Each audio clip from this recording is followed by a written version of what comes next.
আপনি যদি বডিভাবে নিচু করেন তাহলে ওয়ার্কআউটটা অন্য জায়গায় হিট করবে, বডি নিচু করা যাবে না।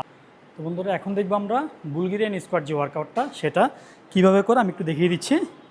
সেম আপনার যতটুকু আপনি ওয়েট নিতে পারেন ততটুকু নেবেন। একটা বেঞ্চ থাকবে এরকম বা টুল থাকবে, বেশি উঁচুও না বেশি নিচুও না, হ্যাঁ।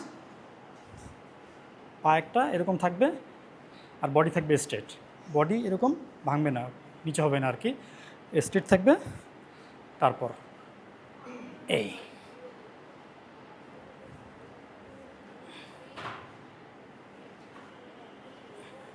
আপনি যদি বডিভাবে নিচু করেন তাহলে ওয়ার্কআউটটা অন্য জায়গায় হিট করবে, বডি নিচু করা যাবে না। আজকে আমরা যেহেতু শুধুমাত্র কোয়াড মাসেলের ওয়ার্কআউট করছি, তার মানে আপনার বডি থাকবে স্ট্রেট।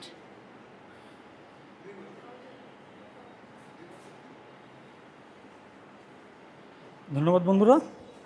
এখন আমরা যে ওয়ার্কআউটটা দেখলাম সেটা হচ্ছে বুলগেরিয়ান স্কোয়াট। Thank you.